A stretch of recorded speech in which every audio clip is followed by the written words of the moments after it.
नमस्ते। आज हम बात कर रहे हैं मध्यस्थता और सुलह अधिनियम मतलब आर्बिट्रेशन एंड कॉन्सिलेशन एक्ट में जो हाल के बड़े बदलाव हुए हैं जी। खासकर 2015 और 2021 वाले संशोधनों पर। हमारे पास जो जानकारी है वो दिखाती है कि कैसे नई टाइमलाइन वगैरह आई और पूरी प्रक्रिया बदली है। हाँ। तो जानना यह है कि इन सब से भारत में ये आर्बिट्रेशन का प्रोसेस सच में तेज हुआ, ज्यादा असरदार हुआ? बिल्कुल, देखिए लक्ष्य तो यही था, कोशिश यही थी कि जो विवाद सुलझाने का ये तरीका है आर्बिट्रेशन, इसे और कारगर बनाया जाए, थोड़ा फुर्तीला। अब देखना यह है कि जमीन पर क्या हुआ। हाँ, तो 2015 वाले बदलावों से ही शुरू करते हैं। सुना इसमें टाइम पर मतलब समय पर बहुत ज्यादा जोर था। जी हाँ, बिल्कुल। एक जो बड़ी बात मैंने पढ़ी कि अब आर्बिट्रेशन की कार्यवाही खत्म करने की एक टाइम लिमिट है, शायद 12 महीने, जिसे कुछ खास हालात में 6 महीने बढ़ा सकते हैं। सही। धारा 29A। पहले तो ये सालों चलते थे मामले। बिल्कुल, यही तो दिक्कत थी। तो ये सबसे बड़ा कदम था तेजी लाने के लिए। इसी सोच के साथ जैसे अगर कोर्ट को आर्बिट्रेटर नियुक्त करना है तो उसके लिए भी अब 60 दिन का समय तय कर दिया।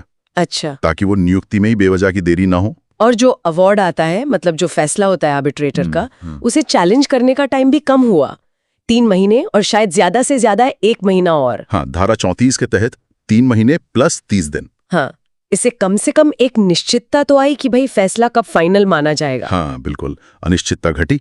और एक और चीज थी, छोटे मामले करीब 5 करोड़ तक के, उनके लिए एक फास्ट ट्रैक तरीका भी डाला गया धारा 29B में। अच्छा, फास्ट ट्रैक। हाँ, उसमें तो फैसला सिर्फ 6 महीने में, कोई एक्सटेंशन नहीं, बस 6 महीने। जी। और धारा 36 में ये भी साफ किया कि जैसे ही अवार्ड आया वो लागू माना जाएगा जब तक कि कोर्ट उसे रोके नहीं। मतलब ऑटोमेटिक स्टे नहीं मिलेगा चैलेंज करने पर। पर क्या वाकई इन टाइम लिमिट से मतलब जमीन पर प्रक्रिया सुधरी? देखिए, असर तो हुआ है काफी हद तक। रफ्तार बढ़ी है, ये तो मानना पड़ेगा। कोर्ट का दखल भी कुछ हद तक कम हुआ है। अच्छा। कारोबार जगत में भी थोड़ा भरोसा बढ़ा है कि चलो विवाद जल्दी निपटेंगे। और शायद लागत में भी थोड़ी कमी आई हो। लेकिन कुछ चुनौतियां भी होंगी। हाँ बिल्कुल हैं, चुनौतियां कम नहीं है। जैसे जो बहुत पेचीदा मामले होते हैं उनमें कई बार ये 12 महीने या 18 महीने भी कम पड़ जाते हैं। फिर कोर्ट वाले काम जैसे आर्बिट्रेटर की नियुक्ति हो या अवार्ड पर रोक लगाने का मामला, उनमें अब भी देरी हो ही जाती है। और एक डर ये भी रहता है कि कहीं वक्त के दबाव में वो क्या कहते हैं, गुणवत्ता पर असर ना पड़ जाए। सही बात है, क्वालिटी से समझौता ना हो जाए। और अच्छे अनुभवी मध्यस्थों की कमी, वो तो एक मुद्दा है ही। समझ गए, मतलब फायदे हैं पर मुश्किलें भी हैं। अच्छा, तो ये तो हुई 2015 की बात जहां समय पर फोकस था। फिर 2021 में जो संशोधन हुए उनमें क्या खास था? मैंने कुछ ऑटोमेटिक स्टे हटाने के बारे में सुना। हाँ, वो थोड़ा तकनीकी है पर जरूरी है। देखिए, 2019 में एक नियम आया था जिसने कहा कि अगर कॉन्ट्रैक्ट में आर्बिट्रेशन क्लॉज है तो कोर्ट में चल रही कार्यवाही अपने आप रुक जाएगी। अच्छा। 2021 में वो अपने आप रुकने वाला नियम मतलब सेक्शन 87 को हटा दिया गया।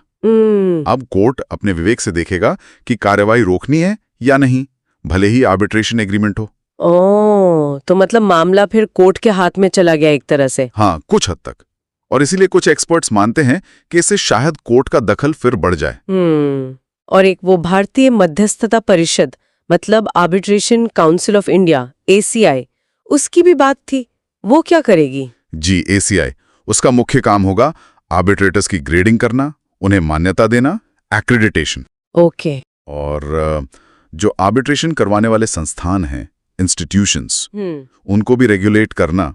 मतलब एक तरह से पूरी व्यवस्था में स्टैंडर्डाइजेशन और क्वालिटी लाने की कोशिश है। तो मतलब अब आर्बिट्रेटर बनने के लिए भी कुछ खास योग्यता या ट्रेनिंग जरूरी होगी? हाँ, धारा 43M में न्यूनतम योग्यता और ट्रेनिंग की बात भी जोड़ी गई है। अच्छा, और एक आपातकालीन मध्यस्थता या इमरजेंसी आर्बिट्रेशन का भी जिक्र सुना है। हाँ, इमरजेंसी आर्बिट्रेटर वो एक तरीका है कि अगर किसी को बहुत जल्दी कोई अंतरिम राहत मतलब इंटरिम रिलीफ चाहिए तो वो मुख्य आर्बिट्रेशन शुरू होने से पहले ही एक इमरजेंसी आर्बिट्रेटर के पास जा सकता है। तो ये 2021 वाले बदलावों का असर कैसा रहा है? मिला-जुला? हाँ, कह सकते हैं मिला-जुला। एक तरफ तो सिस्टम को ज्यादा ऑर्गेनाइज बनाने, क्वालिटी पर ध्यान देने की कोशिश है, पर दूसरी तरफ ACI अभी तक पूरी तरह फंक्शनल नहीं हो पाई है। अच्छा, अभी चालू नहीं हुई पूरी तरह? हाँ, उसमें देरी हुई है। और वो ऑटोमेटिक स्टे हटाने वाले मुद्दे पर भी बहस चल रही है। कुछ लोगों को ये भी डर है कि ये जो ग्रेडिंग, रजिस्ट्रेशन, एक्रेडिटेशन होगा, इससे कहीं लागत ना बढ़ जाए। सही।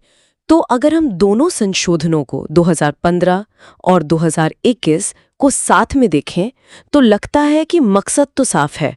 आर्बिट्रेशन को तेज बनाना है, भरोसेमंद बनाना है और ज्यादा प्रोफेशनल बनाना है। बिल्कुल।